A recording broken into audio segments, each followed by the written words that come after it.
আপনি শুনছেন অনু audio films. প্রতি সপ্তাহে আমরা আপনাদের জন্য নিয়ে আসি তারানাথ তান্ত্রিকের রোমাঞ্চকর কিছু গল্প। আজ আপনি শুনবেন মিলি ঘোষের কলমে মাতঙ্গীর অভিশাপ। গল্প শুনে ভালো লাগলে অবশ্যই আমাদের চ্যানেলটি সাবস্ক্রাইব করে বেল আইকন প্রেস করে রাখবেন এবং অবশ্যই আপনার মূল্যবান মতামত আমাদের কমেন্ট বক্সে জানাতে ভুলবেন না। আরেকটি বিশেষ অনুরোধ, গল্পের পাইরেসি করবেন না এবং পাইরেসিকে সমর্থন করবেন না। শুরু হচ্ছে আজকের গল্প, মিলি ঘোষের কলমে মাতঙ্গীর অভিশাপ।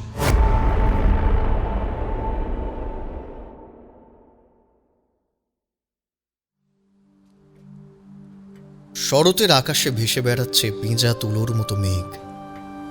মা আসতে আর মাত্র কিছুদিন বাকি। মনটাও বেশ খুশি খুশি। গা এলিয়ে সোফায় বসেছিলাম। হঠাৎ মনে পড়ল তারানাথের কথা। সত্যি এতদিন ধরে তারানাথের সঙ্গে আমাদের পরিচয়, কিন্তু কোনোদিন পুজোর সময় তাকে কিছু দেওয়া হয়নি। তাই আমি আর কিশোরী এবারে একটা সিদ্ধান্ত নিয়েছি, তারানাথ আর তাঁর মেয়ে চারিকে আমরা কিছু দেব। আমি তারানাথের জন্য একটা ভালো ধুতি নিয়েছি আর পাঞ্জাবি কিনেছি, আর কিশোরী চারির জন্য কিনেছে একটা নতুন শাড়ি, রঙিন চুড়ি আর চুল বাঁধার জন্য রং বেরঙের ফিতে। এগুলো পেলে চারি খুব খুশি হবে। এসব ভাবতে ভাবতেই হঠাৎ দরজায় টোকা পড়ল। আমি উঠে গিয়ে দরজা খুলে দিলাম। দরজার বাইরে হাসি মুখে দাঁড়িয়ে রয়েছে কিশোরী। আমিও হেসে বললাম, আরে কিশোরী যে, এসো এসো এসো এসো। এই তা তোমার হাতে ওগুলো কিসের প্যাকেট? ঘরে ঢুকতে ঢুকতে কিশোরী বলল, ওগুলোর ভেতরে চারির জন্য শাড়ি, চুড়ি আর চুলের ফিতে রয়েছে। আর নাও নাও নাও, এখন তাড়াতাড়ি তৈরি হয়ে নাও, আমাদের তারানাথের বাড়িতে যেতে হবে তো নাকি? হ্যাঁ, একটা ভালো গল্পও শুনে আসা যাবে এখন, কি বলো? আমি বললাম, সে তো অবশ্যই, তারানাথের বাড়িতে যাব অথচ একটা রোমহর্ষক গল্প শুনবো না, তা কি কখনো হতে পারে? তুমি একটু বসো, আমি এক্ষুনি ভেতর থেকে তৈরি হয়ে আসছি। চা খাবে? কিশোরী বলল, আরে না না, এখন আর চাটা খাবো না, একেবারে ওখানে গিয়েই খাবো। আচ্ছা ঠিক আছে। মিনিট কয়েকের মধ্যেই আমি তৈরি হয়ে তারানাথের জন্য কেনা ধুতি আর পাঞ্জাবির প্যাকেটটা নিয়ে বেরিয়ে পড়লাম তারানাথের মটলেনের বাড়ির উদ্দেশ্যে। আর সঙ্গে নিলাম রসগোল্লা আর সন্দেশ। আমি আর কিশোরী বাসে উঠে পড়লাম। বাস থেকে নেমে পাড়ার মোড়ের দোকান থেকে তারানাথের পছন্দের পাসিং শো কিনে নিয়ে এগিয়ে চললাম তাঁর বাড়ির দিকে। দরজায় টোকা দিতেই চারি এসে দরজা খুলে দিল। আমাদের দেখেই একগাল হেসে বলল, আরে কাকা বাবুরা, আসুন আসুন, বাবা এক্ষুনি আপনাদের কথাই বলছিলেন। আমি জিজ্ঞাসা করলাম, কেমন আছিস রে মা চারি? আমি ভালো আছি কাকাবাবু, আপনারা ভালো আছেন তো? হ্যাঁ রে মা, আমরাও ভালো আছি। আপনারা ভেতরে যান, বাবা ঘরেই আছেন। আমি আর কিশোরী ঘরের ভেতরে প্রবেশ করলাম। দেখলাম তারানাথ তান্ত্রিক তক্তপোষের উপরে বসে একটা বইতে চোখ বোলাচ্ছেন। আমরা ঘরে পা দিতেই বইয়ের উপর থেকে চোখ না সরিয়েই তিনি বললেন, আরে এসো এসো বিভূতি, কিশোরী, আমি জানতাম তোমরা আজকে আসবে। এখন তো আর এইদিকে তেমন একটা পাই রাখো না। মানুষটা বাঁচলো কি মরল সেই খবর নেওয়ারও আর প্রয়োজন মনে করো না, তাই না? তারানাথের এমন কথায় আমার বুকের ভেতরটা কেমন যেন মোচড় দিয়ে উঠল। বেশ লজ্জিতভাবেই বললাম, না না ঠাকুরমশাই, আসলে অফিসে এত কাজের চাপ, বুঝতেই পারছেন, তাছাড়া এখন খুব একটা আসার সময় পাই না। তা বেশ, এখন বসো। আজ তোমাদের আমার জীবনের একটা অদ্ভুত এবং ভয়ঙ্কর অভিজ্ঞতার কথা শোনাবো। আমি আর কিশোরী কাঠের চেয়ার দুটো টেনে নিয়ে পাশাপাশি বসলাম। এবার তারানাথ চোখ তুলে আমাদের দিকে তাকালেন। আমাদের হাতে উপহারের প্যাকেটগুলো দেখে জিজ্ঞাসা করলেন, তোমাদের হাতে ওগুলো কি? আমি বললাম, আগে ঠাকুরমশাই, আপনার আর চারি মায়ের জন্য একটু উপহার এনেছি। আরে করেছো কি? হ্যাঁ, আরে এই সবের আবার কি দরকার ছিল বলো দেখি? আগে ঠাকুরমশাই, আপনি আমাদের জন্য যা করেছেন তাতে এই উপহারটুকু তো অতি সামান্যই। সেবার আপনি না থাকলে হয়তো আমি আর কিশোরী বেঁচেই থাকতাম না। ঠিকই বলেছ হে বিভূতি, সেই নিমডাঙ্গার পিশাচিনী সত্যিই খুব ভয়ঙ্কর এবং শক্তিশালী ছিল। ওর বিরুদ্ধে লড়াই করতে আমাকে বেশ পরিশ্রম করতে হয়েছিল। যাগে, সেসব কথা থাক। আজ আমি তোমাদের আমার আমার জীবনের একদম একটা অন্য রকমের অভিজ্ঞতার কথা শোনাবো। এমন সময় গরম চায়ের কাপ আর আচারের তেল দিয়ে মুড়ি মাখা নিয়ে ঘরে ঢুকলো চারি। সেগুলো আমাদের সামনে রেখে বলল, নিন কাকাবাবু, আমার হাতে বানানো আচারের তেল দিয়ে মুড়ি মেখে এনেছি, খেয়ে বলবেন কিন্তু কেমন হয়েছে। আমি হেসে বললাম, হ্যাঁ রে মা, নিশ্চয়ই বলবো, আর আশা করি খুব ভালোই হয়েছে, কারণ তোর হাতের রান্না সবসময়ই বেশ সুস্বাদু হয়। চারি মৃদু হেসে ঘর থেকে বেরিয়ে যাচ্ছিল। এমন সময় কিশোরী তাকে ডেকে বলল, দাঁড়া মা, এই নে, তোর জন্য এগুলো নিয়ে এসেছি। বলি ওর জন্য আনা শাড়ি, চুড়ি আর ক্লিপের প্যাকেটটা ওর দিকে এগিয়ে দিল। বলল, দেখ তো এগুলো তোর পছন্দ হয় কি না। চারি খুব খুশি হয়ে কিশোরীর হাত থেকে সেগুলো নিয়ে দেখে বলল, খুব পছন্দ হয়েছে কাকাবাবু। আমি বললাম, এগুলো পুজোর সময় কিন্তু পড়িস মা। নিশ্চয়ই পরব। তারানাথ চারিকে বললেন, মা চারি, এই মিষ্টিগুলো একটা পাত্রে তুলে নিয়ে আয় তো। হ্যাঁ বাবা, এক্ষুনি আনছি। চারি মিষ্টির প্যাকেটগুলো নিয়ে রান্নাঘরে চলে গেল। তারানাথ গরম চায়ের কাপে একটা চুমুক দিয়ে বললেন, আজ আমি তোমাদের দেবী মাতঙ্গীর একটা কাহিনী শোনাবো, কিভাবে আমি মায়ের দর্শন লাভ করেছিলাম। তারানাথকে থামিয়ে দিয়ে কিশোরী বলে উঠল, দেবী মাতঙ্গী?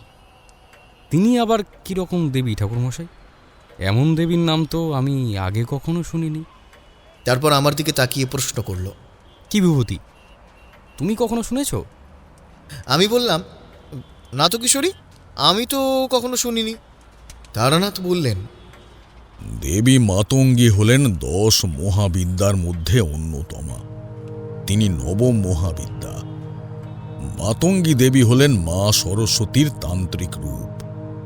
অলৌকিক ক্ষমতা লাভের উদ্দেশ্যে এই দেবীর পুজো করা হয়। শত্রুকে নিয়ন্ত্রণ করা, অপর ব্যক্তিকে নিজের প্রতি আকৃষ্ট করা বা শিল্পকলায় দক্ষতা অর্জনের জন্য এই দেবীর আরাধনা করা হয়। দেবী সন্তুষ্ট হলে তিনি আমাদের সর্বোচ্চ জ্ঞান প্রদান করেন। এই দেবীকে উচ্ছিষ্ট চণ্ডালিনী নামেও অভিহিত করা হয়। উচ্ছিষ্ট এঁটো খাবার দেবীকে ভোগ হিসেবে নিবেদন করা হয়। ঠাকুরমশাইকে থামিয়ে দিয়ে আমি বললাম, সে কি ঠাকুরমশাই, দেবীকে কখনো এঁটো খাবার দিয়ে ভোগ নিবেদন করা হয় বলে তো শুনিনি। তারানাথ যেন আমার কথা একটু অপ্রসন্ন হলেন, বললেন, এইসব দৈবিক আর অলৌকিক ব্যাপার, এ ব্যাপারের তোমরা কতটুকুই বা জানো বিভূতি? এই জগতে কত কিছুই না আছে, তার সমস্তটাই কি আমরা কখনো জানতে পারি হে? বলো দেখি। আমি আর এ বিষয়ে কোনো কথা বাড়ালাম না। এমন সময় মিষ্টির বাটি নিয়ে ঘরে ঢুকলো চারি। সেটা আমাদের সামনে রাখলো। তারানাথ বললেন, আরে মা, বলছি তোর জন্যে মিষ্টি রেখেছিস তো? চারি হেসে বলল, হ্যাঁ বাবা, রেখেছি। বেশ বেশ। চারি চলে গেল। হঠাৎ আমার তারানাথের জন্য আনা পাসিং শোয়ের কথা মনে পড়ে গেল। আমি পকেট থেকে সেটা বের করে তারানাথের হাতে দিলাম। নিজের পছন্দের সিগারেট দেখে তারানাথের ঠোঁটের কোণে মৃদু হাসির ঝলক খেলে গেল। বাটির দিকে তাকিয়ে তারানাথ বললেন, না হয়ে তোমরাই আগে শুরু করো। আমি কুণ্ঠিতভাবে বললাম, না না ঠাকুরমশাই, এগুলো আমরা আপনার জন্য এনেছি, আপনি খান। কিশোরীর দিকে তাকিয়ে দেখলাম ওর চোখ দুটো ওই মিষ্টির বাটির দিকে স্থির হয়ে রয়েছে। সেটা দেখতে পেয়েই হয়তো তারানাথ মিষ্টির বাটিটা কিশোরীর দিকে এগিয়ে দিয়ে বললেন, আরে কিশোরী, তুমি নাও তাহলে। অনিচ্ছা সত্ত্বেও কিশোরী বলল, আরে না না ঠাকুরমশাই, আপনি বরং খান, আমরা তো মুড়ি মাখা খাচ্ছি। তারানাথ বাটি থেকে একটা সন্দেশ তুলে নিয়ে মুখে দিলেন। আহ, বড় ভালো সন্দেশটা। অনেকদিন পর এমন মিষ্টি খেলাম। এখন তো আর খুব একটা এসব খাওয়া হয় না। আমি বললাম, আবার পরের দিন আসার সময় আপনার জন্য এই মিষ্টি নিয়ে আসবো ঠাকুরমশাই। তারানাথ যেন একটু লজ্জিতভাবেই বললেন, আরে না না, আর তোমাদের আনতে হবে না। এই যে আজ এনেছো এতেই আমি খুশি। তো হ্যাঁ, যেটা বলছিলাম, দেবী মাতঙ্গীর গাত্রবর্ণ হল সবুজ। দেবী চতুর্ভুজা। তার হাতে থাকে বীণা, তরবারি, একটি মাথার খুলি আর বরাভয় মুদ্রা। দেবীর সাথে থাকে একটি তোতা পাখি। তোমরা তো জানোই তোতা পাখি একটা পাখি হয়েও কথা বলতে পারে। এই পাখি হলো বাক সিদ্ধির প্রতীক। দেবী মাতঙ্গীকে সঙ্গীত, জ্ঞান এবং ৬৪টি শিল্পকলায় পারদর্শিতা অর্জনের জন্য পূজা করা হয়। তবে এই দেবীর পূজায় যদি সামান্য ত্রুটি হয় তবে দেবী কিন্তু প্রচণ্ড ক্রুদ্ধ হন আর পূজারীর ওপর তার কোপ দৃষ্টি বর্ষণ করেন। তাই অত্যন্ত নিয়ম নিষ্ঠার সাথে তার উপাসনা করতে হয়। কিন্তু দেবী যার ওপর সন্তুষ্ট হন তাকে সর্বোচ্চ জ্ঞান প্রদান করেন। যাই হোক, এবারে আসল গল্পে আসি। তোমরা তো জানোই সাধু সঙ্গ লাভের জন্য আমি বিভিন্ন স্থানে ঘুরে বেড়াতাম। তো এরকমই একবার ঘুরতে ঘুরতে আমি একটা গ্রামে গিয়ে উপস্থিত হলাম। গ্রামটির নাম গোপালপুর। আমি যখন সেই গ্রামে গিয়ে পৌঁছালাম তখন সূর্যদেব মাথার ওপর তার সর্বশক্তি দিয়ে তেজ বিকিরণ করছেন। আজ সেভাবে কিছু খাওয়াও হয়নি। তার উপর দীর্ঘ পথ পায়ে হেঁটে এসেছি। ক্ষুধা তৃষ্ণায় আমি তো ক্লান্ত হয়ে একটা বট গাছের নিচে বাঁধানো বেদির ওপরে বসে পড়লাম। কখন যে দুটো চোখ লেগে এসেছিল টেরই পাইনি। হঠাৎ ঘুম ভাঙল একজন যুবকের ডাকে। ঠাকুরমশাই? চোখ খুলে দেখি আমার সামনে দাঁড়িয়ে রয়েছে এক বছর 20-র যুবক। তাকে দেখে বেশ অভিজাত পরিবারের ছেলে বলেই মনে হলো। সে দুহাত জোড় করে আমাকে জিজ্ঞেস করল, আপনি কে ঠাকুরমশাই? আর কোথা থেকে আসছেন? আমি তারানাথ চক্রবর্তী। অনেক দূর থেকে এসেছি। ঘুরতে ঘুরতে তোমাদের গ্রামে এসে পড়েছি। তা ঠাকুরমশাই, এই তপ্ত দুপুরে আপনি এই গাছের তলায় বসে আছেন কেন? আসলে অনেকক্ষণ ধরে হাঁটতে হাঁটতে বড় ক্লান্ত হয়ে পড়েছিলাম, তাই এখানে বসে একটু বিশ্রাম নিয়ে নিচ্ছি এই আর কি। তারপর আবার যাত্রা করব। যুবকটি আমাকে বলল, ঠাকুরমশাই, এই কাছেই আমাদের বাড়ি। আপনার যদি কোনো আপত্তি না থাকে তাহলে আমার সঙ্গে চলুন। আমার বাড়িতে গিয়ে কিছু আহার করে একটু বিশ্রাম নিয়ে নেবেন। আমি বললাম, আরে ঠিক আছে, আমাকে নিয়ে তো ব্যস্ত হয়ে পড়ো না। আমি সাধু সন্ন্যাসী মানুষ। বনে জঙ্গলে শ্মশানে ঘুরেই আমার দিন কাটে। গৃহের সুখ আমার প্রয়োজন হয় না। ছেলেটি বলল, না ঠাকুরমশাই, তা হয় না।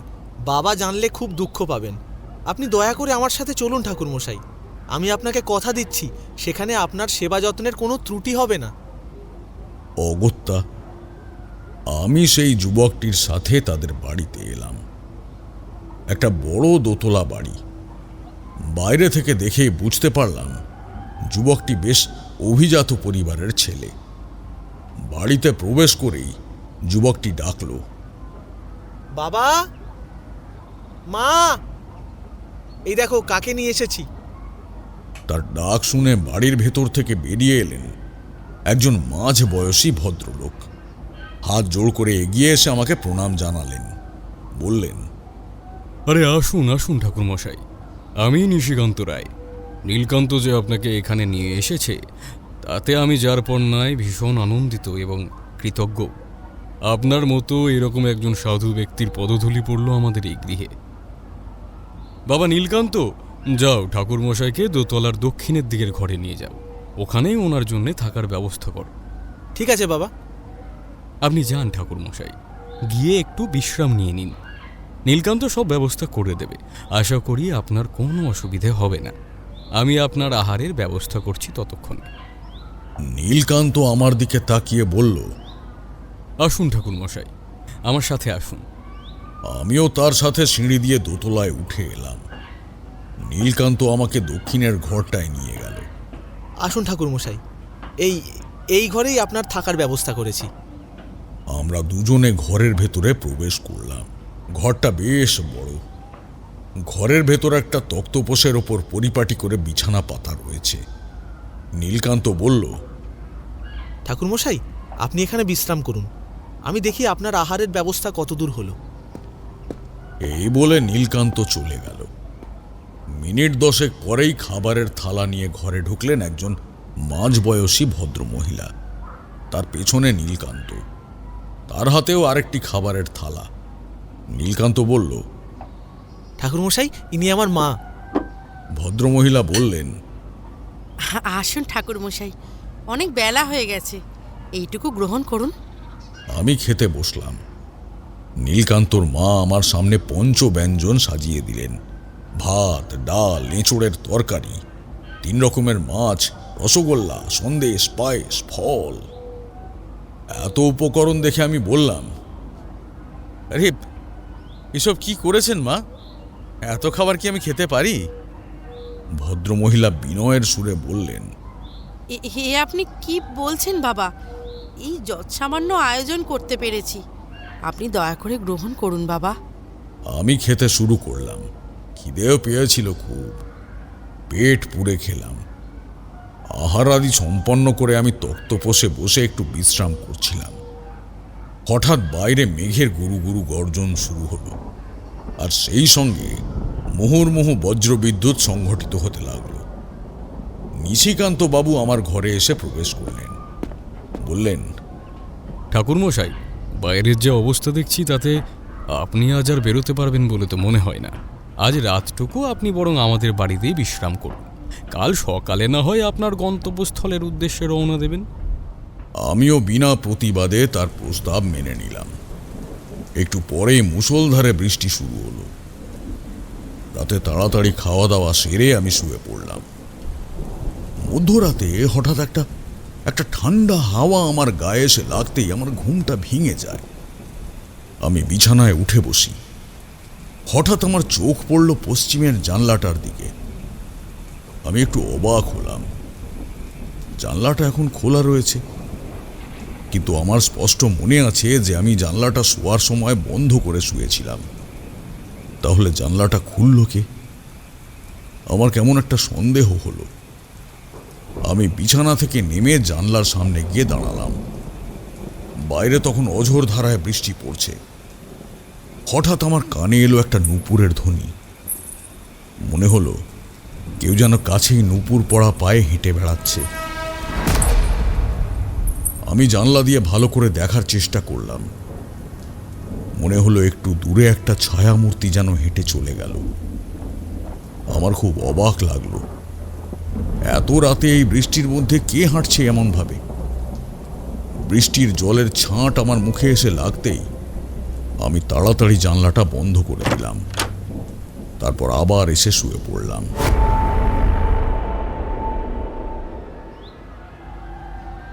পরের দিন সকালে ঘুম ভাঙল মানুষের গোলযোগের শব্দে। আমি দোতলা থেকে নিচে নেমে এলাম। দেখলাম বাড়ির বাইরে মানুষের জটলা। তাদের সকলেরই চোখে মুখে আতঙ্কের ছাপ। ওদের যেটুকু ভাষা ভাষা কথা আমার কানে এসেছিল, তাতে করে বুঝলাম যে গ্রামের কোনো একজন মানুষ মারা গেছে। আমি তাদের কাছে এগিয়ে গিয়ে জিজ্ঞাসা করলাম, আচ্ছা, এখানে কি কোনো অঘটন ঘটেছে? সেই জটলার ভেতরে নিশিকান্ত বাবুও ছিলেন। তিনি এগিয়ে এসে বললেন, ঠাকুরমশাই, গতকাল রাত্রে আমাদের গ্রামের মোড়ল ভবেশ চ্যাটার্জির মৃত্যু হয়েছে, কিন্তু তার মৃত্যু মোটেও স্বাভাবিক বলে মনে হয় না। মৃতদেহটার চোখগুলোর জায়গায় ছিল শুধুই কোটর। মনে হচ্ছে কেউ যেন ওর চোখ দুটো একেবারে খুবলে তুলে নিয়েছে। আর মৃতদেহটার জিভটাও ছিল না ঠাকুরমশাই, কেউ যেন তার জিভটা কেটে নিয়েছে। আর তার সারা গায়ে নোংরা কাদায় মাখামাখি ছিল। ওই অবস্থায় সে পড়েছিল গ্রামের দক্ষিণ প্রান্তে একটা বড় বট গাছের নিচে। কয়েকজন গ্রামবাসী ওখান দিয়ে ফেরার সময় ভোরবেলায় ভবেশ চ্যাটার্জির এই রকম মৃতদেহটাকে দেখতে পায়। তারাই এসে গ্রামের সবাইকে খবর দেয়। যারা ওই মৃতদেহটা দেখেছে তারা তো সবাই ভয়ে আঁতকে উঠেছে। কী যে হয়েছিল ভবেশবাবুর সঙ্গে তা কে জানে। আচ্ছা নিশিকান্ত বাবু, আপনার যদি কোনো অসুবিধা না থাকে তাহলে কি আমাকে একবার ওই ভবেশ চ্যাটার্জির বাড়িতে নিয়ে যেতে পারবেন? মানে যদি আমি কোনো সাহায্য করতে পারি। নিশিকান্ত বাবু খুশি হয়ে বললেন, কেন পারবো না ঠাকুরমশাই, অবশ্যই পারবো। এই কাছেই তো ভবেশবাবুর বাড়ি। আপনি আসুন আমার সাথে, আমি আপনাকে সেখানে নিয়ে যাচ্ছি। ঠিক আছে নিশিকান্ত বাবু, আপনি একটু অপেক্ষা করুন, আমি এক্ষুনি তৈরি হয়ে আসছি। এই বলে আমি আবার নিজের ঘরে চলে এলাম। তারপর আমার ঝুলিটা কাঁধে নিয়ে আবার নিচে নেমে এলাম। চলুন নিশিকান্ত বাবু, নিশিকান্ত বাবু আমাকে ভবেশ চ্যাটার্জির বাড়িতে নিয়ে এলেন, কিন্তু সেখানে পা রেখেই আমি বুঝতে পারলাম যে এই বাড়িতে অশুভ কোনো শক্তির ছায়া পড়েছে। ভবেশবাবুর ছেলে মোহন সেখানে উপস্থিত ছিলেন। আমি তাকে বললাম, দেখুন মোহনবাবু, আমি বুঝতে পারছি যে এখন আপনাদের মনের অবস্থা একেবারেই ভালো নয়, তবুও কয়েকটা কথা আপনাকে না জিজ্ঞাসা করলেই নয়। আচ্ছা, আপনাদের বাড়িতে কতজন সদস্য আছেন? মোহন বলল, আমরা 4 জন ছিলাম ঠাকুরমশাই, বাবা, মা, আমি আর আমার স্ত্রী সুনন্দা। তবে সুনন্দা আমাদের সংসারে এসেছে এই মাস 2 আগে। আর একজন ভৃত্য আছে, রামু কাকা। রামু কাকা বহু বছর ধরেই আমাদের বাড়িতে আছেন, বলতে পারেন উনি আমাদের পরিবারেরই একজন সদস্য হয়ে উঠেছেন। আমি ছোট থেকে তার কোলে পিঠেই মানুষ হয়েছি। কিন্তু ঠাকুরমশাই, আপনি এইরকম প্রশ্ন করলেন আমাকে। আমি কয়েক মুহূর্ত চুপ থেকে বললাম, দেখুন মোহনবাবু, আমার মনে হচ্ছে আপনাদের পরিবারে কোনো অশুভ ছায়া পড়েছে, আর তার কারণেই গত রাতে আপনার বাবার এমন অস্বাভাবিক মৃত্যু হয়েছে। মোহন খুব অবাক হয়ে বলল, আপনি কি বলছেন ঠাকুরমশাই? আমাদের সংসারে অশুভ ছায়া পড়েছে মানে? আগে হ্যাঁ, আমি আমার বিশেষ ক্ষমতা দ্বারা সেটাই অনুভব করেছি। একটা বিষয় লক্ষ্য করলাম, আমার কথাগুলো শুনে নিশিকান্ত বাবু আর মোহন দুজনে মুখ চাওয়াচাওয়ি করলেন। আমার কেমন যেন একটা খটকা লাগলো, কিন্তু আমি মুখে কিছু বললাম না। তবে এইটুকু বুঝতে পারছিলাম যে ওনারা আমার কাছ থেকে কিছু একটা বিষয় আড়াল করছেন। মোহনবাবু জিজ্ঞেস করলেন, তাহলে ঠাকুরমশাই, এখন আমাদের উপায় কি? কিভাবে আমরা বাঁচতে পারি? মানে এই অশুভ শক্তির হাত থেকে আমরা বাঁচবো কি করে? দেখুন মোহনবাবু, ভেঙে পড়বেন না। আমি আপনাদের এই বিষয়ে যথাসম্ভব সাহায্য করব, তবে তার জন্য আমাকে আপনাদের বাড়িতে কয়েকদিন থাকতে হবে, না হলে আমি পুরো বিষয়টা বুঝতে পারব না। মোহনবাবু দুহাত জোড় করে বললেন, আপনার যতদিন ইচ্ছে আপনি থাকুন ঠাকুরমশাই, শুধু আমাদের এই বিপদ থেকে আপনি উদ্ধার করুন। বেশ, তবে তাই হবে।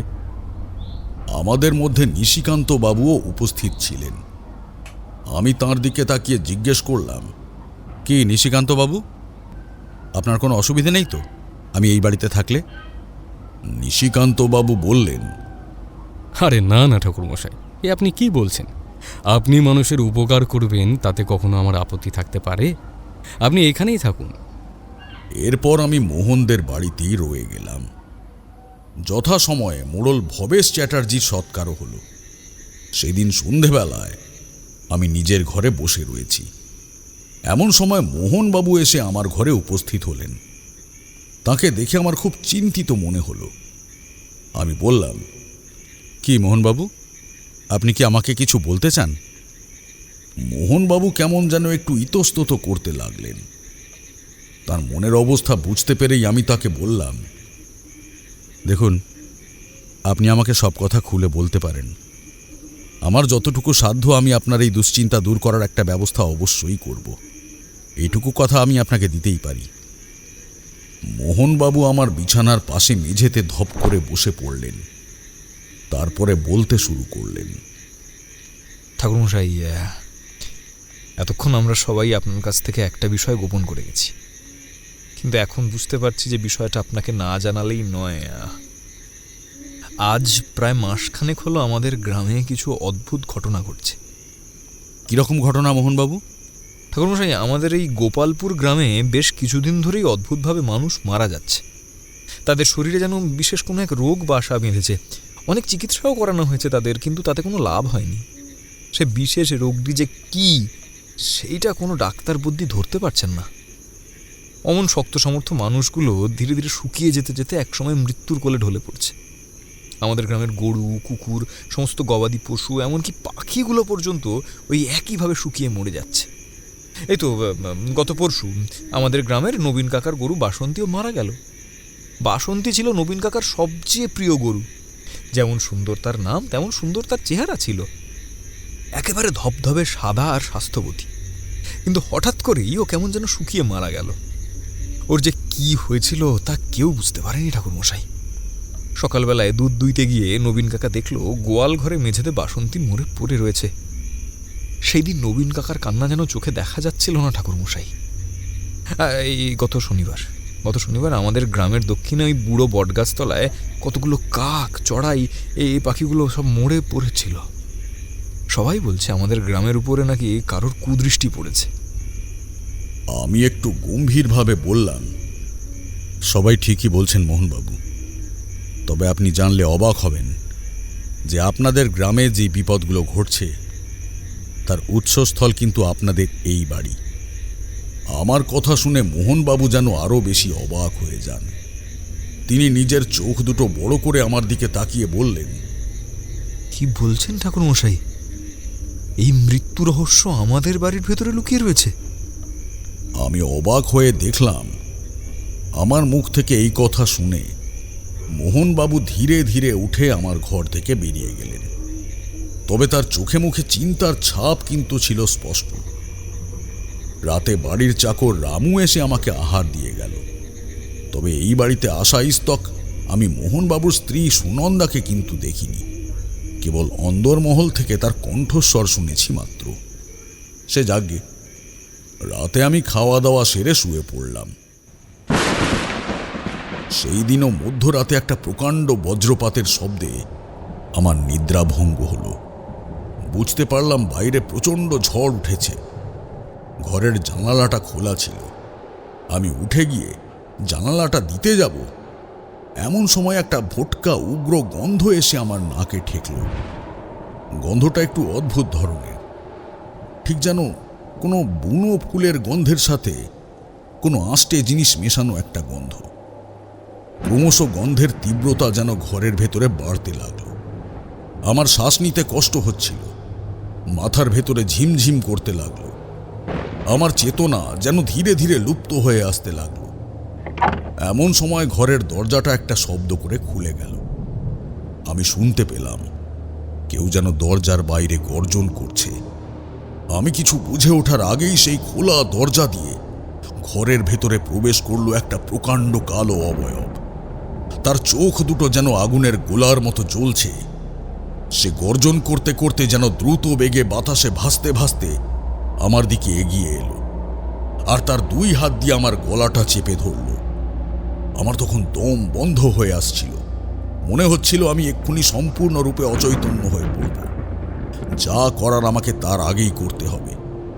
আমি বহু কষ্টে মনে মনে মধুসুন্দরী দেবীর একটা মন্ত্র উচ্চারণ করতে লাগলাম। কয়েক মুহূর্ত পর আমি অনুভব করলাম যে সেই অবয়বের বজ্র কঠিন হাতের বন্ধন যেন ধীরে ধীরে শিথিল হয়ে যাচ্ছে। অন্ধকারের ভেতরেই দেখতে পেলাম যে সেই অবয়বটা যেন খোলা দরজা দিয়ে দ্রুত বেগে বাইরে বেরিয়ে গেল। আমি তার পেছনে যাবার চেষ্টা করলাম, কিন্তু আমার শরীর তখন অবসন্ন। আমি বিছানা থেকে উঠতে পারলাম না। ধীরে ধীরে ঘরের ভেতরে সেই উগ্র গন্ধটা যেন বাতাসে মিলিয়ে গেল। আমিও স্বাভাবিক হয়ে উঠলাম। তারপর বিছানা থেকে নেমে দরজা খুলে একবার বাইরে বেরোলাম, কিন্তু কাউকেই সেখানে দেখতে পেলাম না। আমি আবার ঘরে এসে শুয়ে পড়লাম, কিন্তু একটু আগে ঘটে যাওয়া ঘটনাটার রেশ এখনো আমার মনের মধ্যে লেগে রয়েছে। কে ছিল ওই অবয়বটা? পরের দিন সকালে উঠে আমি আমার নিত্য পূজা এবং প্রাণায়াম সেরে একটা তন্ত্র সাধনার প্রাচীন পুঁথিতে চোখ বোলাচ্ছিলাম। এমন সময় দৌড়াতে দৌড়াতে ঘরে ঢুকলেন মোহনবাবু। তার অমন উদ্ভ্রান্তের মতো অবস্থা দেখে আমি তাকে জিজ্ঞেস করলাম, কি হয়েছে মোহনবাবু? আপনার এমন অবস্থা কেন?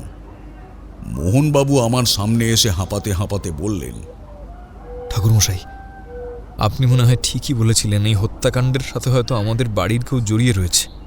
আমাকে পুরো বিষয়টা খুলে বলুন মোহনবাবু। গতকাল রাতে কি আপনি কিছু টের পেয়েছিলেন?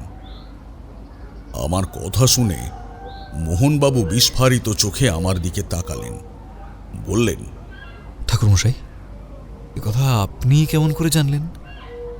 মোহনবাবু, গতকাল রাতে আমিও এক ভয়ঙ্কর ঘটনার সম্মুখীন হয়েছিলাম। বহু কষ্টে আমি সেই বিপদ থেকে উদ্ধার পেয়েছি। কি ঘটেছিল ঠাকুরমশাই আপনার সাথে? সে আমি বলছি। কিন্তু আপনি ঠিক কি দেখেছিলেন সেটা আগে বলুন। মোহনবাবু কাঁপা কাঁপা গলায় বললেন, ঠাকুরমশাই, গতকাল রাতে হঠাৎই একটা অজানা অস্বস্তিতে আমার ঘুম ভেঙে যায়। আমি উঠে বসি, আমি দেখি আমার পাশে সুনন্দা নেই। আমি ভাবি এত রাত্রেও গেল কোথায়। আমি ওকে কয়েকবার ওর নাম ধরে ডাকি, কিন্তু আমার ডাকে কোনো সাড়া দেয় না ও। আমি মাথার কাছে জ্বলতে থাকা হ্যারিকেনের আলোটা একটু বাড়িয়ে নিই। সেই আলোতে আমি দেখি আমার ঘরের দরজাটা খোলা। আমি ঘর থেকে বেরিয়ে আসি আর দেখতে পাই আমাদের বারান্দা দিয়ে হেঁটে বাইরে বেরিয়ে যাচ্ছে একটা কালো অবয়ব। আমি অন্ধকারে তাকে ভালো করে দেখতে পেলাম না, কিন্তু ঠাকুরমশাই সেই অবয়বটার পা দুটো যেন মাটিতে ছিল না। মনে হচ্ছিল সে যেন বাতাসে ভেসে ভেসে চলে যাচ্ছে। ভয় আমি তার পিছু করতে পারিনি ঠাকুরমশাই, সেখানেই স্থির হয়ে দাঁড়িয়ে থাকি। আর ঠিক এমন সময় আমাদের ঠাকুরঘর থেকে কিছু মন্ত্র পড়ার শব্দ আসে। এত রাতে কে ওখানে মন্ত্র পড়ছে? আমি ছুটে সেই দিকে যাই, আর সেখানে গিয়ে দেখতে পাই এক অদ্ভুত কাণ্ড। আমার স্ত্রী সুনন্দা সেখানে বসে পুজো করছে। তার সামনে সাজানো রয়েছে পুজোর সমস্ত উপকরণ, নৈবেদ্য। কিন্তু ঠাকুরমশাই সেই উপকরণ কোনো সাধারণ উপকরণ ছিল না। নৈবেদ্যের পাত্রে সাজানো ছিল বাসি এঁটো খাবার, মাছের কাঁটা, মাংসের হাড়গোড়, আর কত সব নোংরা জিনিস। কোনো পুজোয় এসব জিনিস লাগে বলে আমি কখনো অন্তত শুনিনি ঠাকুরমশাই। হঠাৎ করে আমার চোখে পড়ল সুনন্দার সামনে রাখা সেই ছোট্ট দেবী মূর্তিটির দিকে। কিন্তু সেই মূর্তিটা যে আসলে কোন দেবীর মূর্তি তা আমি বুঝতে পারলাম না। মূর্তির গা সবুজ বর্ণের। এর থেকে বেশি আমি দূর থেকে আর কিছু বুঝতে পারিনি ঠাকুরমশাই। এমন দেবী মূর্তি আমি কোনোদিনও দেখিনি। সেই দেবী মূর্তির সামনে বসে সুনন্দা কিছু মন্ত্র উচ্চারণ করছিল। সেগুলো আমি আমি আমি সেই মন্ত্র আগে কখনো শুনিনি। সেই গুপ্ত মন্ত্র শুনে আমার আমার আমার শরীর যেন ক্রমশ ভারী হয়ে উঠছিল। কিন্তু আমি তো একজন সুস্থ মানুষ। হঠাৎ করে আমার এরকম কেন হচ্ছে আমি কিছুতেই বুঝতে পারছিলাম না। সুনন্দাকে সেই মুহূর্তে কিছু জিজ্ঞাসা করবার মতো সাহসও আমার ছিল না। আমি সেখানে আর বিন্দুমাত্র সময় অপচয় না করে দৌড়ে নিজের ঘরে এসে দরজা বন্ধ করে শুয়ে পড়লাম। কিন্তু ঠাকুরমশাই, সেই রাত্রে কিছুতেই আমার ঘুম এলো না। আমি কি দেখলাম, আর সেই দেবী মূর্তিটাই বা কার ছিল, এসব ভাবতে ভাবতে ভোরের দিকেই হয়তো আমার চোখটা লেগে এসেছিল। আর সকালে ঘুম ভাঙতেই আমি দৌড়ে আপনার কাছে চলে এসেছি ঠাকুরমশাই। আমি মোহনবাবুর কথাগুলো খুব মনোযোগ সহকারে শুনছিলাম। সবটা শোনার পর সারা শরীর আমার ভয়ে শিউরে উঠল। আমি বুঝতে পারলাম এই বাড়িতে এবং এই গোপালপুর গ্রামে আসলে ঠিক কার কোপ দৃষ্টি পড়েছে। আমি জানি না যে আমি কিভাবে এই শক্তির সাথে লড়াই করব, তবে আমি কাউকে আসল কথাটা বললাম না। শুধু মোহনবাবুকে বললাম,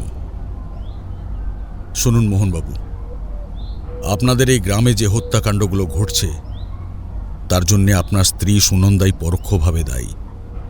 তবে আপনি কিছু চিন্তা করবেন না, এর একটা বিহিত করে তবেই আমি বাড়ি ফিরব। তবে তার জন্য আমার আপনারও কিছু সাহায্যের প্রয়োজন, নচেত এই কার্য করা আমার পক্ষে সম্ভব নয়।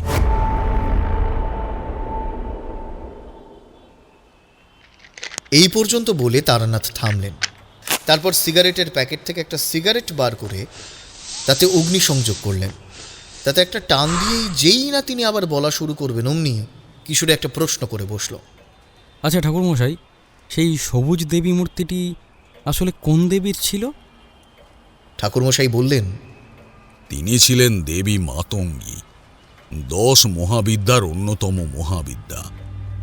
তো আমার কথা শুনে মোহনবাবু বললেন, আমি অবশ্যই সাহায্য করব ঠাকুরমশাই। বলুন কি সাহায্য করতে হবে আমাকে? আপনি শুধু এই গ্রামকে রক্ষা করুন ঠাকুরমশাই।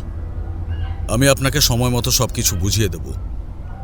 তবে আপনি যে সুনন্দা দেবীকে পুজো করতে দেখেছেন, একথা সুনন্দা বা অন্য কাউকে বলবেন না, এমনকি আপনার মাকেও নয়। তবে তার আগে আমি একবার সুনন্দা দেবীর সঙ্গে সাক্ষাৎ করতে চাই। ঠিক আছে ঠাকুরমশাই, আপনি যেমনটা বলবেন তেমনটাই হবে। মোহনবাবু আমার ঘর থেকে বেরিয়ে যাচ্ছিলেন। হঠাৎ কি যেন মনে করে পেছন ফিরে আমাকে বললেন, ঠাকুরমশাই, আমার মনে হয় আপনাকে আর একটা কথা বলাটা এখন আমার দরকার, কিন্তু আপনি কোনো সংকোচ করবেন না মোহনবাবু, আপনি নির্দ্বিধায় আমাকে বলতে পারেন। আমি একথা কাউকে বলবো না। মোহনবাবু কয়েক মুহূর্ত কিছু একটা ভেবে নিলেন, তারপর ধীরে ধীরে আমাকে বললেন, ঠাকুরমশাই, সুনন্দার সঙ্গে আমার পরিচয় সেই ছোটবেলা থেকেই। এই গ্রামেরই মেয়ে সুনন্দা। আমাদের বাবা মায়েরা ছোটবেলাতেই আমাদের বিবাহ স্থির করে রেখেছিলেন। কিন্তু বছর দুয়েক আগে সুনন্দার মা হঠাৎ করে মারা যান। মায়ের মৃত্যুর পর সুনন্দা কেমন যেন একটা হয়ে যায়। ওর আচরণের মধ্যে একটা অদ্ভুত পরিবর্তন লক্ষ্য করা যায়। যদিও আমরা তখন বিষয়টা খুব একটা গুরুত্ব দিইনি, ভেবেছিলাম মায়ের মৃত্যুর শোক সহ্য করতে না পেরেই ও হয়তো এমনটা করছে। এরপর যথাসময়ে সুনন্দার সঙ্গে আমার বিবাহও হয়ে যায়। প্রথম কিছুদিন সুনন্দা বেশ স্বাভাবিকই ছিল, কিন্তু তারপরেই ওর মধ্যে একটা পরিবর্তন লক্ষ্য করা যায়। সবসময় কি নিয়ে যেন একটা চিন্তা করতো। আমি ওকে অনেকবার জিজ্ঞাসা করেছি, কিন্তু কোনো সদুত্তর পাইনি ওর থেকে। মাসখানেক আগে আমি একবার বিশেষ কাজে শহরে গিয়েছিলাম। বাড়ি ফিরতে আমার দিন সাতেক লেগেছিল। তখনও গ্রামের সবকিছু স্বাভাবিক ছিল, কিন্তু বাড়ি ফিরতেই দেখি গ্রামের এমন করুণ অবস্থা। আর মায়ের মুখে যা শুনেছিলাম তাতে আমি ভারী আশ্চর্য হয়েছিলাম, কিন্তু সে কথা আমি মন থেকে কখনো বিশ্বাস করতে পারিনি। কি শুনেছিলেন মোহনবাবু? মা আমাকে বলেছিলেন যে আমি যে কদিন বাড়ি ছিলাম না, সেই সময় সুনন্দা নাকি একদিন রাতে সবাই ঘুমিয়ে পড়লে আমাদের গ্রামের ওই বড় পুকুরটা থেকে স্নান করে এসে সম্পূর্ণরূপে বস্ত্রহীন হয়ে পুকুরের পাশের ওই বড় পাকুর গাছটার নিচে বসে কিছু একটা করছিল। অন্ধকারে অত দূর থেকে মা সেটা ভালো করে বুঝতে পারেনি, কিন্তু আমি সে কথা একেবারে বিশ্বাস করিনি। আমি হেসেই মাকে বলেছিলাম, মা, তুমি অন্ধকারের মধ্যে কি দেখতে কি দেখেছো তার কোনো ঠিক আছে? দেখো কি ওটা অন্য কেউ ছিল। কিন্তু মা তার নিজের বিশ্বাসে অনড় ছিলেন। ঠাকুরমশাই, আজ আমার মনে হচ্ছে সেদিন আমাকে সঠিক কথাই বলেছিলেন মা। এই সব কিছুর জন্য সুনন্দাই দায়ী। ও, আর আরও একটা বিষয় আছে ঠাকুরমশাই। ওই দৃশ্য দেখার পর থেকেই না আমার মায়ের শরীরটা ক্রমশ খারাপ হতে শুরু করে। আর এখন তিনি সম্পূর্ণরূপে শয্যাশায়ী। বিছানা থেকে উঠে দাঁড়ানোর মতো ক্ষমতাটুকু তার নেই। মায়ের দেখাশোনার জন্য সর্বক্ষণ এক ভৃত্য এ বাড়িতে থাকে। আমি সবটাই বুঝতে পেরেছি মোহনবাবু। আপনি হয়তো জানেন না, আপনাদের অজান্তেই এই বাড়িতে এক ভয়ঙ্কর বিপদকে আহ্বান করা হয়েছে। আপনার স্ত্রী সেদিন যে পীত বর্ণের দেবী মূর্তির পূজা করছিলেন, আপনি জানেন তিনি কে? না তো। ঠাকুরমশাই, কে তিনি? তিনি হলেন 10 মহাবিদ্যার অন্যতমা দেবী মাতঙ্গী। দেবী মাতঙ্গী? এমন দেবীর নাম তুই প্রথম শুনলাম ঠাকুরমশাই। কিন্তু ঠাকুরমশাই, সুনন্দা যে সেই দিন বাসি উচ্ছিষ্ট খাবার দিয়ে তার পুজো করছিল, কোনো দেবীর পুজোয় যে ওইসব লাগে তা তো আমার জানা নেই ঠাকুরমশাই। হ্যাঁ মোহনবাবু, দেবী মাতঙ্গী হলেন উচ্ছিষ্ট চণ্ডালিনী। নোংরা উচ্ছিষ্ট জিনিসের মধ্যেই তাঁর অধিষ্ঠান। তবে এই দেবীর পূজায় কোনো ত্রুটি হলে দেবী কিন্তু তার উপর প্রতিশোধ নেন। আর আপনার স্ত্রীও ঠিক সেই ভুলটাই করেছেন। আর সেই জন্যেই দেবী রুষ্ট হয়েছেন। তাহলে এখন আমাদের কি করা উচিত ঠাকুরমশাই? দেবীকে আমাদের সন্তুষ্ট করতে হবে। যদিও এই কাজ অত্যন্ত কঠিন, তবে তারও আগে সুনন্দা দেবীর সঙ্গে একবার কথা বলতে হবে যে ওই মূর্তি তিনি কোথায় পেয়েছেন। ঠিক আছে ঠাকুরমশাই, আপনি আসুন আমার সঙ্গে। সুনন্দার ঘরেই আছে। মোহনবাবুর সঙ্গে আমি ওনাদের ঘরে গেলাম।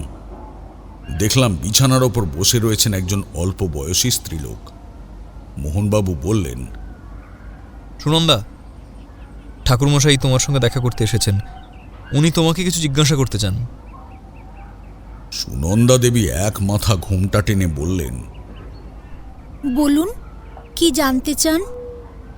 আমি তার সামনে দাঁড়িয়ে তাকে শান্তভাবে একটা প্রশ্ন করলাম। মা, যে দেবী মূর্তির পূজা তুমি করো, সেই মূর্তি তুমি কোথা থেকে পেয়েছো মা? সুনন্দা দেবী কয়েক মুহূর্ত চুপ করে রইলেন। আমি আবার প্রশ্ন করলাম, কি হলো মা, চুপ করে আছো কেন? বলো আমাকে, ওই মূর্তি তুমি কোথা থেকে পেয়েছো? এইবার সুনন্দা দেবী ধীরে ধীরে বললেন, আমাকে একজন দিয়েছেন। কে দিয়েছেন? একজন সাধিকা। কিছুদিন আগে তিনি এ বাড়িতে এসেছিলেন কিছু ভিক্ষে চাইতে। আমি তাকে ভিক্ষে দিতে গিয়েছিলাম। তখন তিনি আমাকে এই মূর্তিটি দিয়ে বলেছিলেন যে এই দেবীকে পুজো করলে নাকি আমি সর্বোচ্চ জ্ঞানের অধিকারিণী হব, আমার অনেক ক্ষমতা হবে। কিন্তু মা, তুমি কি এই দেবীর পূজা পদ্ধতি জানো? যে সাধিকা তোমাকে এই মূর্তিটা দিয়েছিলেন, তিনি কি তোমাকে সেই সম্বন্ধে কিছু বলে গেছেন? হ্যাঁ, তিনি আমাকে কিছু পদ্ধতি বলে দিয়ে গিয়েছিলেন। আমি সেই বিধি মেনেই দেবীর আরাধনা করি। আচ্ছা বেশ, কিন্তু মা, তোমার পূজা বিধি সঠিক নয়। দেবী যে তোমার উপর রুষ্ট হয়েছেন, আর সেই কারণেই যে গ্রামের সব মানুষজন, পশু পাখি এমনভাবে মারা যাচ্ছে, তোমার শ্বশুর মশাইয়েরও এমন ভয়ানক মৃত্যু হলো। তোমাকে এই পূজা বন্ধ করতে হবে মা। আমার কথায় সুনন্দা দেবী প্রচণ্ড ক্ষিপ্ত হয়ে উঠলেন, বললেন, না, আমি এই পুজো কিছুতেই বন্ধ করব না। আমি ক্ষমতাশালী হতে চাই, সর্বোচ্চ জ্ঞান লাভ করতে চাই আমি। তাই দেবীকে আমায় সন্তুষ্ট করতেই হবে। আপনি এখন এখান থেকে চলে যান ঠাকুর মশাই। আমি আর মোহনবাবু সেই ঘর থেকে বেরিয়ে এলাম। মোহনবাবু ভারী কণ্ঠস্বরে জিজ্ঞেস করলেন, এবার কি হবে ঠাকুরমশাই? সুনন্দা যে কিছুতেই রাজি হলো না এই পুজোটা বন্ধ করতে। আমি তাকে সান্ত্বনা দিয়ে বললাম, এ কথা আমি আগেই জানতাম মোহনবাবু, যে আপনার স্ত্রী এই পুজো বন্ধ করবেন না। যা করার এখন আমাকেই করতে হবে। এ কাজ অত্যন্ত কঠিন।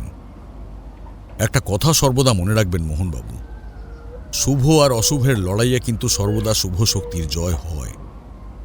তাই আমার দৃঢ় বিশ্বাস যে এক্ষেত্রে আমাদেরও জয়লাভ অবশ্যম্ভাবী। মা মহামায়া আমাদের অবশ্যই রক্ষা করবেন। আপনি এখন ঘরে যান মোহনবাবু। তবে হ্যাঁ, এই বিষয়ে আপনার স্ত্রীর সঙ্গে কোনো কথা আলোচনা করবেন না।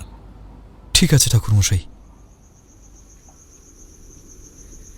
সেই দিন সন্ধ্যাবেলায় আমি মধুসুন্দরী দেবীর ধ্যানে বসলাম। হঠাৎ চারিদিক আলোকিত হয়ে এলো।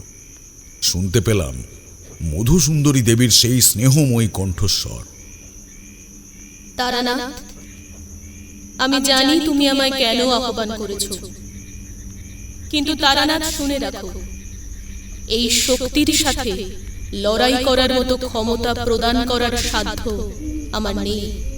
কিন্তু দেবী মহামায়ার সন্তান, তোমার আরাধনায় তিনি অবশ্যই সন্তুষ্ট হবেন। কিন্তু তারানাথ, তার আগে তোমাকে এই ভবেশ চ্যাটার্জির পরিবারের ইতিহাস সম্পর্কে জানতে হবে। তার ভিতরেই লুকিয়ে রয়েছে কিন্তু আসল সত্য। এই নাও, এই আশীর্বাদী ফুলটা রাখো। যখন তুমি চরম বিপদে পড়বে, তখন এই ফুলটা তোমায় রক্ষা করবে। এরপর আমি মধুসুন্দরী দেবীর কণ্ঠ আর শুনতে পেলাম না। বুঝতে পারলাম তিনি চলে গেছেন। আমি উঠে জানলার কাছে এসে দাঁড়ালাম। হঠাৎ একটা আঁশটে গন্ধে আমার গায়ের ভেতরটা গুলিয়ে এলো। আমি তৎক্ষণাৎ বাইরে বেরিয়ে এলাম, আর ঠিক তখনই শুনতে পেলাম মোহনবাবুর চিৎকার। আমি সেই চিৎকারের শব্দ লক্ষ্য করে এগিয়ে গিয়ে দেখি মোহনবাবু বিস্ফারিত চোখে সামনের দিকে তাকিয়ে আছেন। আমিও সেদিকে তাকালাম, কিন্তু কাউকে দেখতে পেলাম না। আমি তাকে জিজ্ঞেস করলাম, মোহনবাবু, কি ব্যাপার? আপনি এভাবে চিৎকার করছেন কেন? মোহনবাবু ভয়ার্ত কণ্ঠে বললেন, ঠাকুরমশাই, ঠাকুরমশাই, একটু আগে একটা গন্ধ পেয়ে আমি এদিকে এসেছিলাম, আর আর তারপর যা দেখলাম ঠাকুরমশাই, তাতে আমার সমস্ত শরীর যেন ঠান্ডা হয়ে গেল। কি দেখলেন মোহনবাবু? দেখলাম আমাদের ওই ময়লা ফেলা হয়ে যেখানে, সেখানে ওই ময়লার মধ্যে বসে রয়েছে একটি নারী মূর্তি, আর ওই মহিলা তার ভেতর থেকে কিছু যেন একটা তুলে খাচ্ছিল ঠাকুরমশাই। আমি জিজ্ঞাসা করলাম, কে আপনি? এখানে বসে কি করছেন? আর তখনই সে মুখ ফিরিয়ে আমার দিকে তাকালো। ঠাকুরমশাই বললে বিশ্বাস করবেন না, কি বিভৎস সেই নারী মূর্তি। সে সম্পূর্ণ উলঙ্গ, তার কোমর পর্যন্ত বিছানো চুলগুলো বাতাসে এলোমেলোভাবে উড়ছিল, আর একটা চোখ থেকে যেন আগুন ঠিকরে বেরোচ্ছিল ঠাকুরমশাই। এমন ভয়ানক দৃশ্য দেখে আমি চিৎকার করে উঠলাম, আর সেই নারী মূর্তি সঙ্গে সঙ্গে কোথায় যেন অদৃশ্য হয়ে গেল। মোহনবাবু বুঝতে না পারলেও আমি কিন্তু ভালোভাবেই বুঝতে পেরেছিলাম যে এই পিশাচিনী আসলে কে ছিল। আমি জানি না আমি আদৌ এই প্রবল শক্তিশালী ভয়ঙ্কর পিশাচিনীর সাথে লড়াই করতে পারবো কিনা, কিন্তু চেষ্টা আমাকে করতেই হবে। আমি মোহনবাবুকে বললাম, আপনাকে আমায় একটু সাহায্য করতে হবে। মোহনবাবু, আপনাদের এই বংশের ইতিহাস সম্পর্কে জানে এমন কোনো ব্যক্তি কি এই গ্রামে আছেন? মোহনবাবু একটু ভেবে নিয়ে বললেন, হ্যাঁ ঠাকুরমশাই আছেন। হারাধন দাদু হয়তো আমাদের পরিবার সম্পর্কে সমস্ত কথা আপনাকে বলতে পারবেন। উনি গ্রামের সবথেকে বয়োজ্যেষ্ঠ ব্যক্তি। আমার বাবা ওনাকে কাকা বলে ডাকতেন। আমাদের পরিবারের সঙ্গে খুব ভালো সম্পর্ক ছিল হারাধন দাদুর পরিবারের, কিন্তু বয়সের ভারে এখন তারা চলার শক্তি নেই। তাই হারাধন দাদু এখন নিজের বাড়িতেই থাকেন। ওনার ছেলে আর পুত্রবধূরাই ওনার দেখাশোনা করে। মোহনবাবু, আমাকে একবার আপনার হারাধন দাদুর কাছে নিয়ে যাবেন। আমি ওনার সঙ্গে কিছু কথা বলতে চাই। নিশ্চয়ই নিয়ে যাবো ঠাকুরমশাই। এখন তো অনেক রাত হলো, কাল সকালে আমি আপনাকে হারাধন দাদুর বাড়িতে নিয়ে যাব। বেশ, তাই হবে। তবে রাতে একটু সাবধানে থাকবেন মোহনবাবু। আর অস্বাভাবিক কিছু দেখলে কাল বিলম্ব না করে তক্ষুনি আমাকে খবর দেবেন। ঠিক আছে ঠাকুরমশাই। আমার মন বলছিল যে আজ রাতে কিছু একটা ঘটতে চলেছে, তাই আমি রাতে না ঘুমিয়ে জেগে বসে রইলাম আর অপেক্ষা করতে লাগলাম নির্দিষ্ট সময়ে। রাত্রি তখন দ্বিপ্রহর। হঠাৎ আমার কানে এলো একটা নূপুরের ধ্বনি। এই ধ্বনি আমার পূর্ব পরিচিত। নিশিকান্ত বাবুদের বাড়িতে মধ্যরাতে ঘুম ভেঙে যাওয়ায় আমি এই ধ্বনি শুনতে পেয়েছিলাম আর দেখেছিলাম এক ছায়া মূর্তিকে। আমার সমস্ত চেতনা যেন স্বাভাবিকের তুলনায় একটু বেশি পরিমাণেই সজাগ হয়ে রইল। ভালো করে শব্দটা শুনে আমি বুঝতে পারলাম বারান্দা দিয়ে কেউ যেন হেঁটে যাচ্ছে।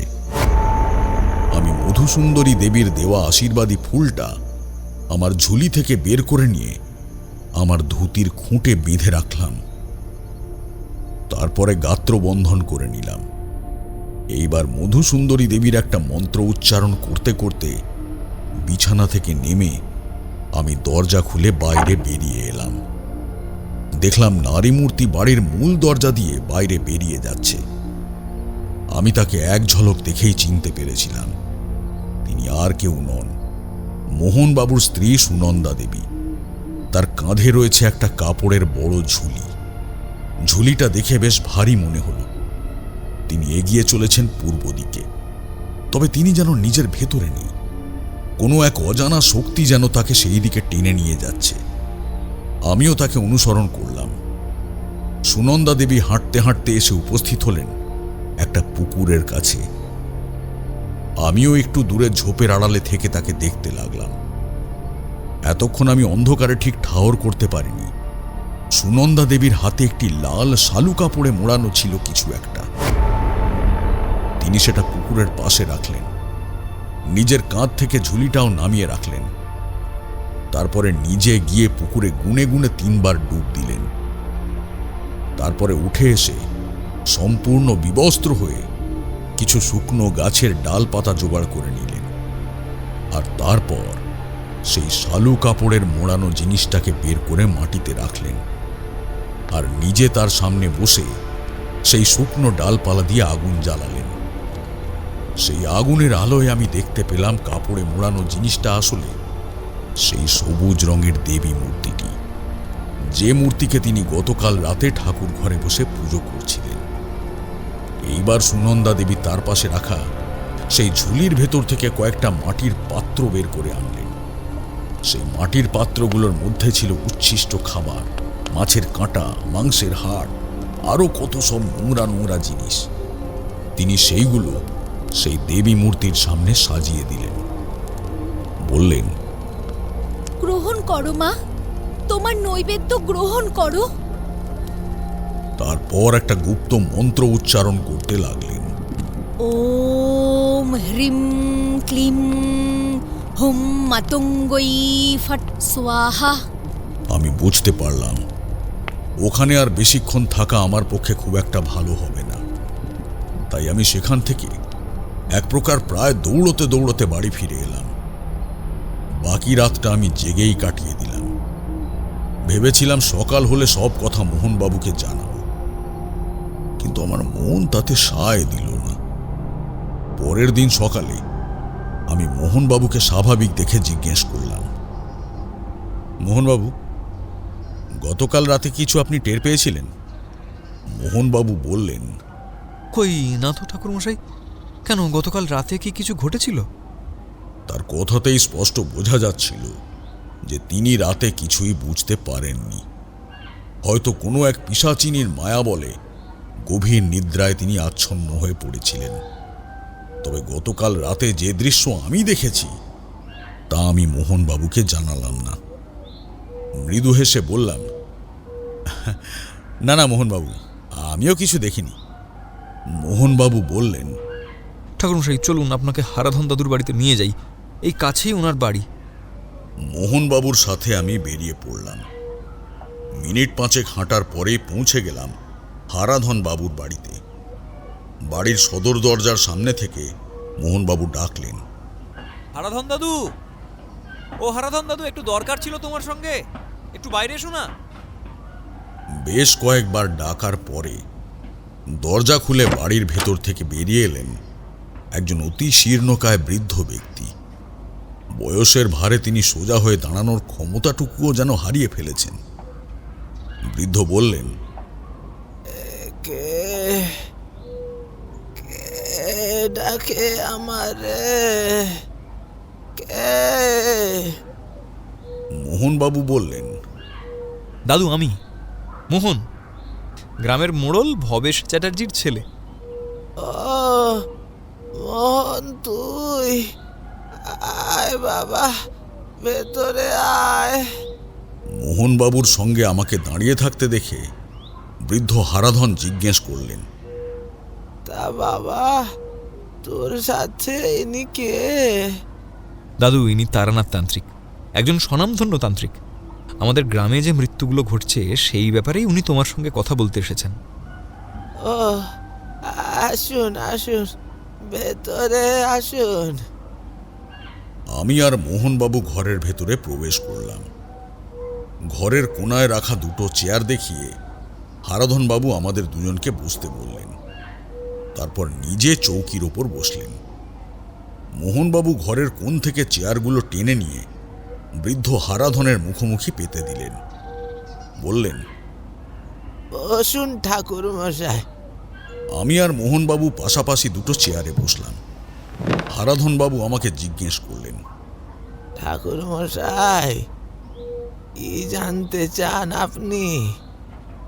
হারাধনবাবু, আমি গ্রামের মোড়ল মৃত ভবেশ চ্যাটার্জির বংশ সম্পর্কে সবকিছু জানতে চাই।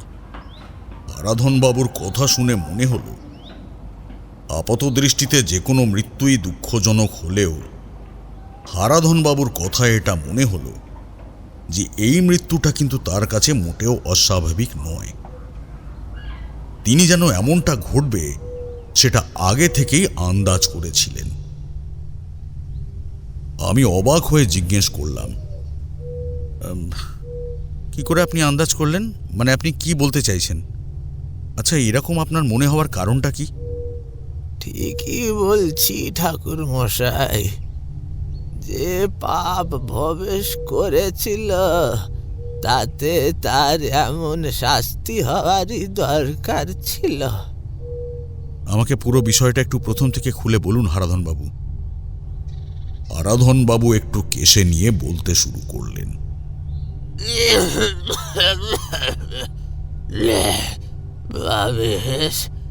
ভবেশের বাবা নিমাইচরণ আর আমি ছিলাম বাল্য বন্ধু। নিমাই ছিল একেবারে মাটির মানুষ। রাত চড়ে কোনো দিনও রাহ কাটত না। মৃণালিনী বৌঠান, মানে ভবেশের স্ত্রী, আমাকে নিজের ভাইয়ের মতো দেখতেন। খুব সুখী পরিবার ছেড়ে ওদের এরপর বৌঠানের কোল আলো করে আসে ভবেশ। কত খুশি ছিল সেদিন নিমাই। গ্রামের সবাইকে সেদিন ও মিষ্টি খাইয়াছিল।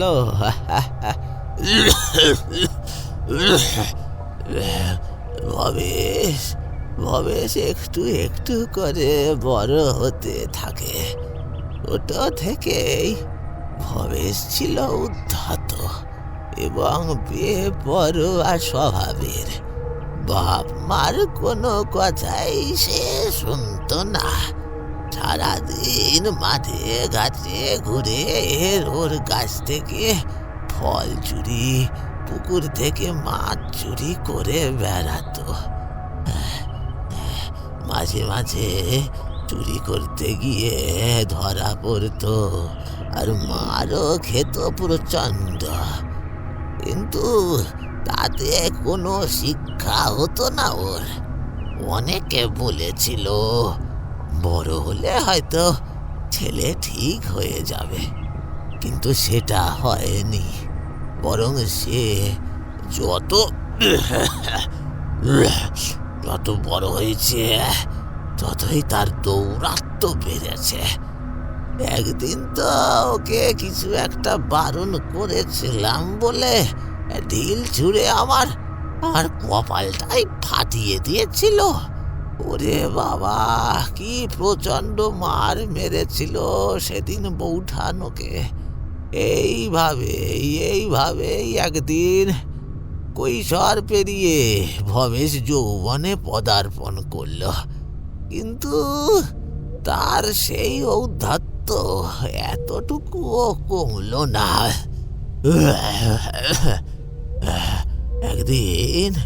একদিন এই গ্রামে নিজের পরিবারের সাথে থাকতে এলো সুলতা নামের একটি কিশোরী। মেয়েটির মুখখানা ছিল একেবারে দুর্গা প্রতিমার মতো। ভবেশের মনে ধরে সুলতাকে। সুলতাকে সে বিয়ের প্রস্তাব দেয়, কিন্তু সুলতা সেই প্রস্তাব গ্রহণ করেন না। কারণ সে ভালোবাসতো অন্য একটি ছেলেকে। সেই ছেলেটি শহরে থাকতো। সুলতার কাছ থেকে প্রত্যাখ্যাত হয়ে ভবেশ যেন রাগে জ্বলে ওঠে। সে সিদ্ধান্ত নেয় যেভাবেই হোক সুলতাকে সে নিজের করে নেবেই।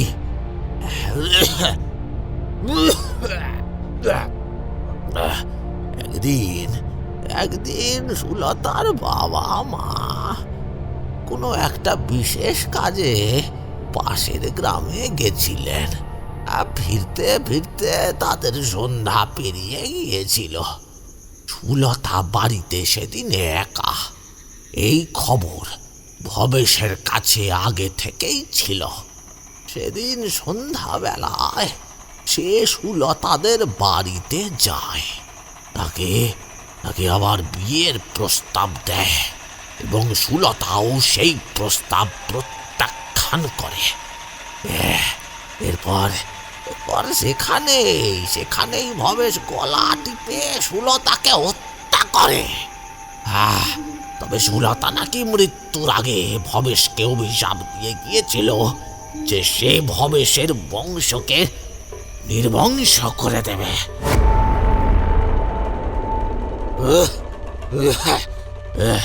আর আজ সেইভাবেই সে তার প্রতিশোধ নিচ্ছে। আচ্ছা হারাধন বাবু, আপনি এইসব কথা কিভাবে জানলেন? ঠাকুর মশাই, এইসব কথা ভবেশ নিজের মুখে আমাকে বলেছে। ভবেশ বাবু আপনাকে বলেছেন? ঠাকুর মশাই, আসলে একটা সময় পর তার অনুশোচনা হয়েছিল নিজের কৃতকর্মের জন্য। তাই একদিন সে কাউকে কিছু না জানিয়ে আমার কাছে এসে সব কথা বলে গেছে। আচ্ছা বলছি, আপনি ছাড়া কি এই কথা আর কেউ জানতো? তা তো আমি বলতে পারবো না ঠাকুর মশাই, মনে হয় না। ঠিক আছে, বেশ, তাহলে আমরা এখন আসি হারাধন বাবু। হারাধন বাবুকে নমস্কার জানিয়ে আমি আর মোহনবাবু বাড়ি ফিরে এলাম। হারাধন বাবুর কাছ থেকে সব কথা শোনার পর থেকে মোহনবাবুর মুখে আর কোনো কথা সরছে না। তিনি যেন লজ্জায় ঘৃণায় একেবারে কুঁকড়ে গেছেন। সত্যি তো, বাপের এমন কুকীর্তির কথা শোনার পর কোনো ছেলে কি আর স্বাভাবিক থাকতে পারে? তবে একটা বিষয়ে আমি কিছুতেই নিশ্চিত হতে পারছিলাম না। বর্তমানে সুনন্দা দেবীর মাতঙ্গীর পূজার সঙ্গে সুলতার হত্যার সংযোগটা ঠিক কোথায়? সন্ধ্যাবেলায় আমি পুনরায় মধুসুন্দরী দেবীর ধ্যানে বসলাম, আর তাতেই আমি সবটা জানতে পারলাম। আমার সমস্ত সন্দেহ দূর হয়ে গেল। এমন সময় ঠাকুরমশাইকে থামিয়ে দিয়ে আমি জিজ্ঞাসা করলাম, ধ্যানের মধ্যে কি জানতে পেরেছিলেন ঠাকুরমশাই? তারানাথ যেন খানিক বিরক্ত হয়েই বললেন, আহ, তোমাদের এই এখনকার দিনের ছেলে মেয়েদের না কোনো ধৈর্য নেই। আর একটু সবুর করো, সব কিছু জানতে পারবে। আমিও আর কথা বাড়ালাম না। হ্যাঁ, তা কোথায় যেন শেষ করেছিলাম? কিশোরী সেটা মনে করিয়ে দিতেই তারানাথ বললেন, ও হ্যাঁ, মনে পড়েছে। তো সেদিন ধ্যানের ভেতরে সব কিছু জানতে পেরে আমি তখনই উঠে গিয়ে মোহনবাবুর সঙ্গে সাক্ষাৎ করলাম।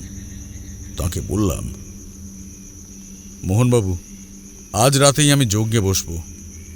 আপনাদের গ্রামের শ্মশানটা কোন দিকে? মোহনবাবু আমাকে পথ নির্দেশ দিয়ে দিলেন। সেই দিন রাতে আমি আর কিছু আহার করলাম না।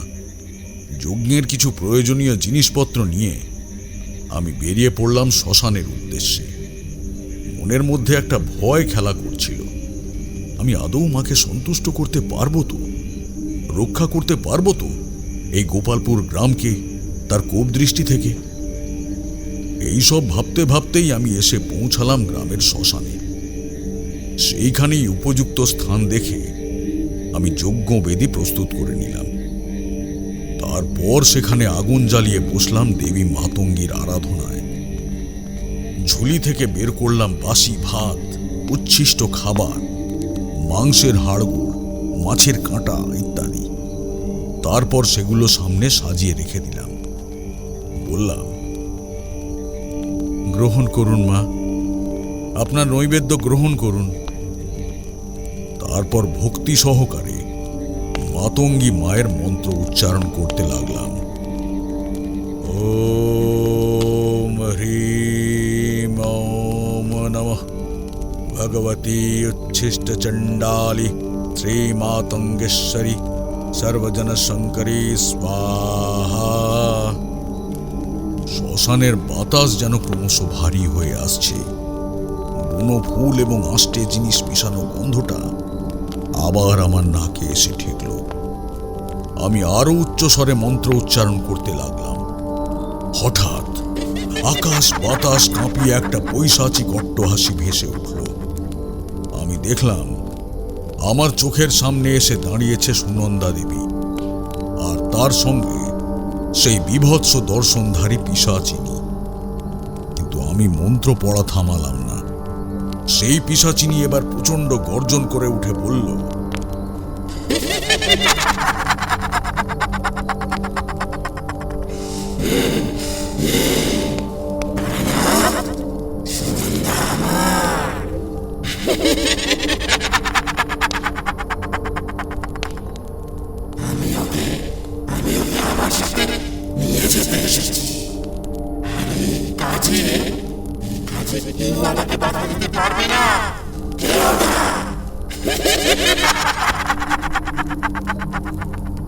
এই বলে সে আমার দিকে এগিয়ে আসতে লাগলো। মধুসুন্দরী দেবীর দেওয়া আশীর্বাদী ফুলটা আমি সঙ্গেই এনেছিলাম। সেটা আমি ছুঁড়ে দিলাম সেই পিশাচিনীর দিকে। সঙ্গে সঙ্গে সে একটা নারকীয় আর্তনাদ করে উঠল। তারপর হঠাৎই কোথায় যেন অদৃশ্য হয়ে গেল।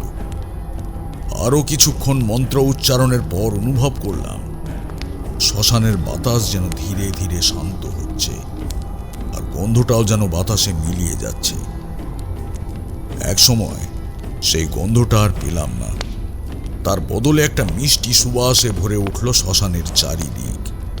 দেখলাম আমার যজ্ঞকুণ্ডের আগুনের ভেতরে অধিষ্ঠান করছেন দেবী মাতঙ্গী। আমি দুহাত কপালে ঠেকিয়ে মাকে প্রণাম করলাম। দেবী মাতঙ্গী বললেন, তোর পুজোয় আমি সন্তুষ্ট হয়েছি তারানাথ। বল, কি বর চাস তুই? মা মা আমি আপনার দর্শন লাভ করেছি। এ যে আমার কত জন্মের পুণ্যের ফল তা আমি নিজেও জানি না মা। আপনি আমাকে আশীর্বাদ করুন মা, আমি যেন সারাটা জীবন আপনার সেবা করতে পারি। আর মা মা এই গ্রামের উপর থেকে আপনার কোপ দৃষ্টি আপনি তুলে নিন মা, না হলে যে এই গ্রাম শ্মশানে পরিণত হবে। এই গ্রামের সবাই তো আপনার সন্তান মা, দয়া করুন মা, দয়া করুন। দেবী আমাকে আশীর্বাদ করে বললেন, বেশ, তুই যা চাইছিস তাই হবে তারানাথ। আমি এই গ্রাম ছেড়ে চলে যাচ্ছি। এই গ্রামের আর কোনো ক্ষতি হবে না। এইটুকু বলে দেবী মাতঙ্গী অদৃশ্য হলেন। আমি আরো একবার কপালে দুহাত ঠেকিয়ে মাকে প্রণাম করলাম। পাশে তাকিয়ে দেখলাম সুনন্দা দেবী জ্ঞান হারিয়ে মাটিতে পড়ে রয়েছেন। আমি গিয়ে আমার গঙ্গা জলের পাত্র থেকে কিছুটা জল নিয়ে তার চোখে মুখে ছিটিয়ে দিতেই তার জ্ঞান ফিরল। শুভ শক্তির জয় হলো।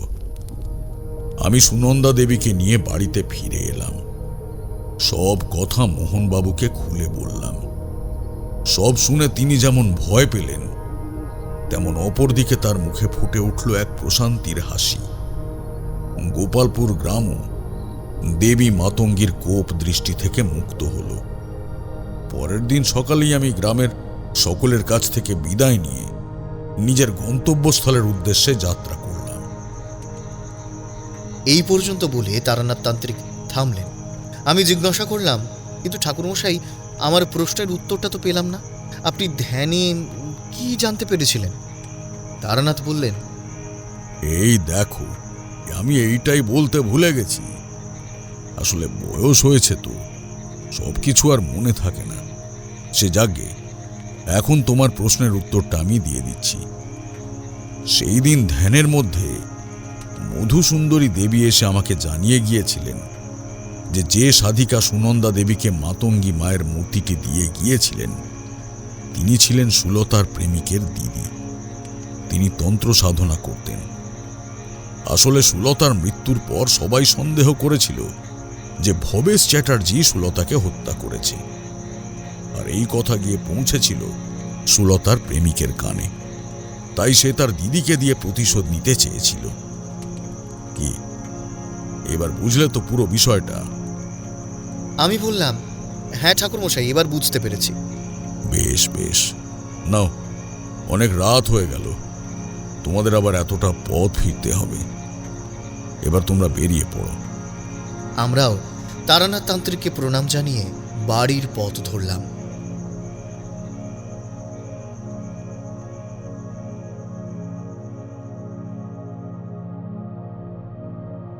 শুনছিলেন মিলি ঘোষের কলমে মাতঙ্গীর অভিশাপ। বিভিন্ন চরিত্রে সুরজিতা, সৌম্যজিৎ, জ্যোতির্ময়, সৌমিতা, সায়ং, সোমা, রিতম এবং অমিত। সমগ্র গল্পের কণ্ঠাভিনয় নির্মাণ করেছে ঋতুরা স্টুডিও। সমগ্র গল্পের কণ্ঠ সম্পাদনা, ধ্বনি সম্পাদনা এবং আবহ সম্পাদনা করেছে 62 APS স্টুডিও। গল্প শুনে ভালো লাগলে অবশ্যই আমাদের চ্যানেলটি সাবস্ক্রাইব করে বেল আইকন প্রেস করে রাখবেন। এবং গল্প শুনে আপনার কেমন লাগলো, আপনার মূল্যবান মতামত আমাদের কমেন্ট বক্সে জানাতে ভুলবেন না। তাহলে আগামী সপ্তাহে আবারও একটি রোমাঞ্চকর তারানাথ তান্ত্রিকের গল্প নিয়ে হাজির হব আমরা। ততক্ষণ পর্যন্ত স্টে টিউনড।